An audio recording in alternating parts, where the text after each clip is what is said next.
After a day of worldwide IT chaos caused by a global outage, the boss of the cybersecurity firm responsible has said it could be some time before all systems are back up and running.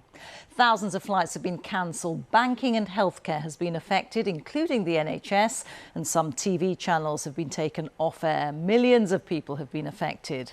The problems were first reported in Australia before spreading across the world, including here, where there were delays and big queues at airports.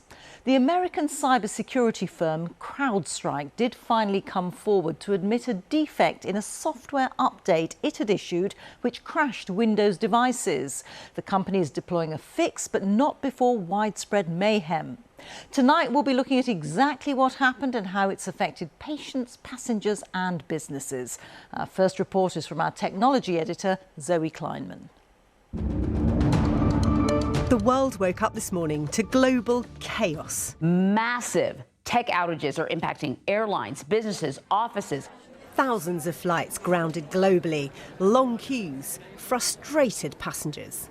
There was nothing on the boards, there was no ground staff. In the UK, doctors' surgeries forced to let down patients. We're going to have to cancel your appointment. Businesses unable to serve customers. We'll try to receive a credit card payment and just would not accept it. Credit card and debit card. And TV programmes abruptly taken off air. The cause?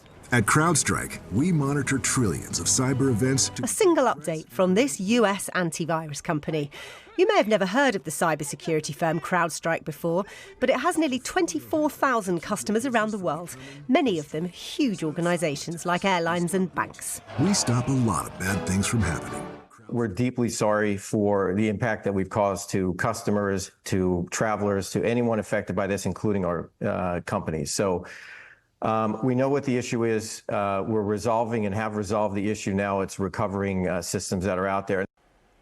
So what went wrong? First of all, to be clear, this was not a hack or cyber attack. You don't need to change your passwords. A faulty update meant millions of Microsoft users saw this screen pop up. If you know it, it'll make you shiver. The blue screen of death. It pops up when there's a critical error affecting the operation of your PC, in this case accompanied by an unending loop of trying and failing to restart and launch properly. It only affected machines running Microsoft, but there are a lot of them. And what's the fix? Well, it's not straightforward. Every single machine affected needs a manual reboot in safe mode, which is not as simple as turning it off and on again. Microsoft says some people have had to do it 15 times, so it could take a while. Spare a thought for IT departments. There will be someone in CrowdStrike who will be in a lot of trouble right now for not getting this right, and there will be a lot of people working this weekend in businesses all over the world to try and fix this problem and to patch it up. But at the same time, you know, this is the price we pay for being so reliant on digital infrastructure. From travel chaos to grocery shop payment problems, there'll now be tough questions about the damage done by one faulty update. How did it slip through Microsoft's safety nets? The cybersecurity world still advises that it's a good idea to keep on top of software updates, although perhaps today is not the day to bang that particular drum. Zoe Kleinman, BBC News.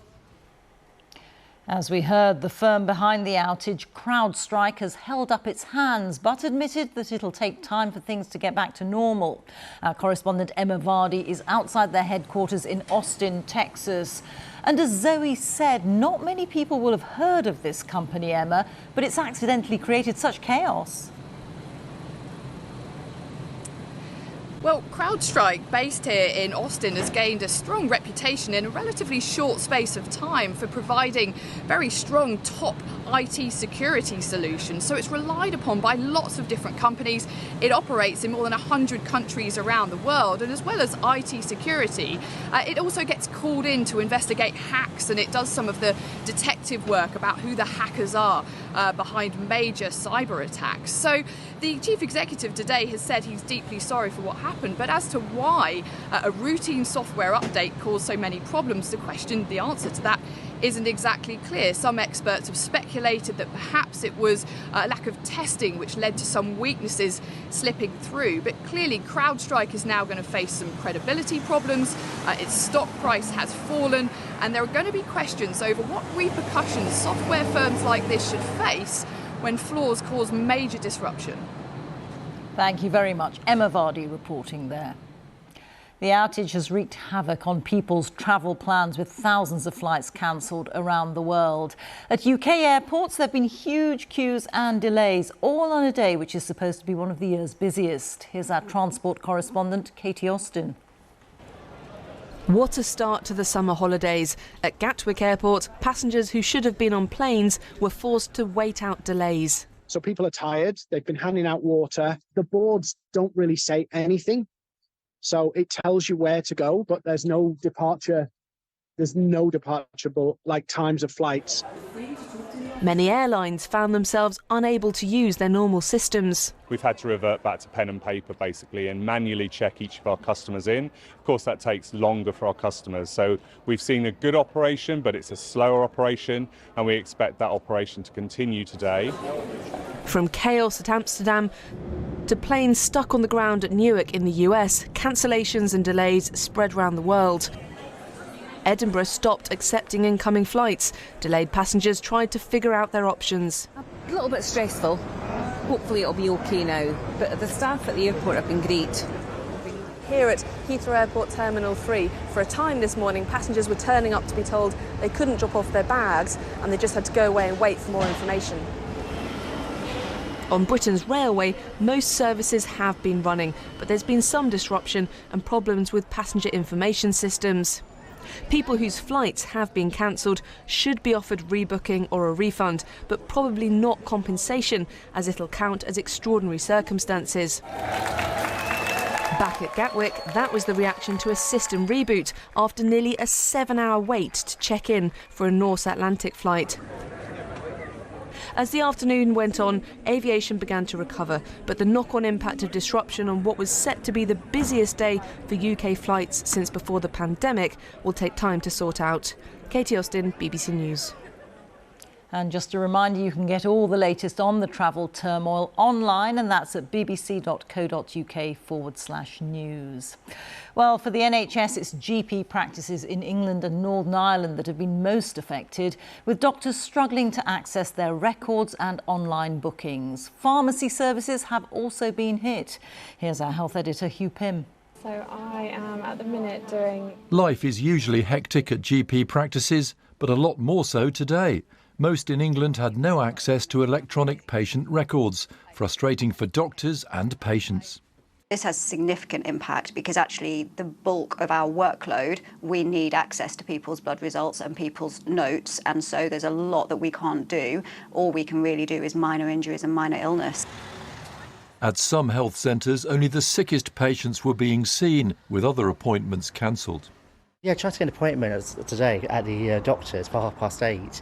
I was told, unfortunately, due to the systems being down, there was no appointments available, and to go to see the chemist. I can't get my sick note updated, and unfortunately, I was about to be sanctioned by the Social Security office.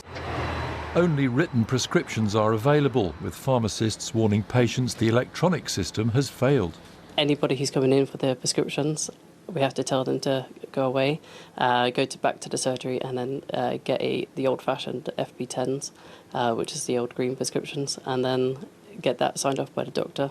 Really nice to meet you. Ministers are monitoring developments across the health system. There's a genuine glitch that's affected systems right across the world and is having a particular impact on GP practices and pharmacy.